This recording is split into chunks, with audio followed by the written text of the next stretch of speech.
Iepa, gaur ekaineko osoko bilkura eduki dugu eta beste puntu batzuren artien honen die aipagarri zenak. Euretariko bat, Plateroenaren gaia da. Urtebete pasada da gobernu hau gobernuen sartu zanetik eta Plateroenaren proiektue bertan bera itxi eben. Gaur, Plateroenareko presio publikoek ekarri da bidez, eta hori ukin dugu eztabaida gai. Gu hartzen dituen gara, baina gure galderie argi zeixen da, benetan behakitu gure dugune da, zein dan gobernu talde honek dekon proiektue Plateroenarako. 2023an Plateroena kultur aterpearen proiektu berria martxean jartzeko pausoak emon ziren, baina hauteskundetan gobernu aldaketa egon zen eta proiektua bertan bera geratu zen. Eta aurten urte hasieran gobernu honek beste parte hartze prozesu bat ipini dugu martxan ja hirugarrena izango dana Plateroenarekin zer egin erabakitzeko.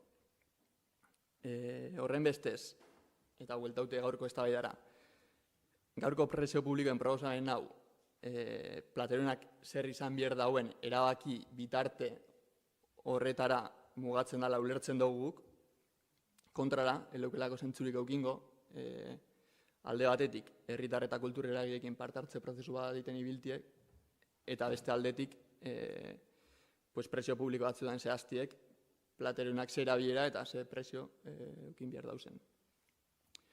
Beraz, bitarte horretarako presionak direla deritzogu, baina importantiena da, gobernu honek konpromisu hartzen dau aurreko prozesuetako ondorioek aintzat hartzeko, aurreko bi prozesuetako ondorioek aintzat hartzeko, eta konpromisu hartzen dau prozesu parte hartzaile berri honetan herritar eta kultur eragileen iritzia kontuan hartzeko eta lehenbailen Plateroena zabaltzeko. Eta gero bestaldetik gazteak eskatuta daude. Gazteak nahi dute Donostiara joatea ikasketak egiteko eta arazo bat dago, ez dagoela garraioik. Ezken batean ez dagoela.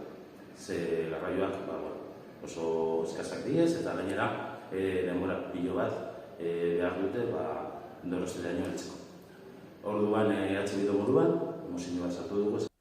Durango eta Donostia arteko garraio publikoaren gaur egungo eskaintza urria eta mugatua da oso.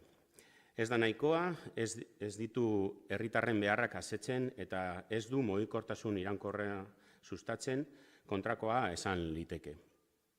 Ibilgailu pribatua erabiltzea eta bidesariak ordaintzea da askok egin beharrekoa.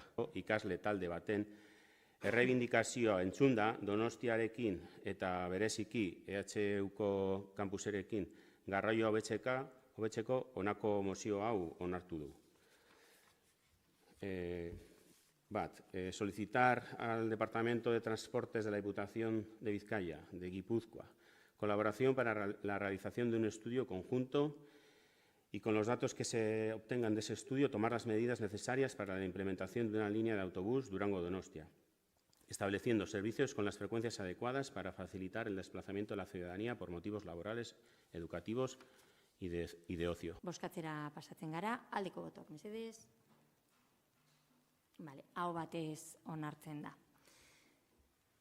Eta azkenik, tasarraren inguruko galdera luzetu dugu, gaur komunikabideetan jakin dugu, beste herri batzuen artien, Durango tartien be, tasarraren inguruko formazioak eta jasoten hasi diela, orde gure galderi izen da, ia Durangoko kasu ezelan dauen, udaltzainek formazioen dana jasoko da bien, erabiltzen hasiko dien jaso barik, dana jasota, eta Gustavo Jagune jakile bai da, ia udaltzainek eurek einiko eskaera dan, arma ukitzearena, edo alderdi politiko bati egindako eskari onartute bere aldeko bozka jasoa biziteko.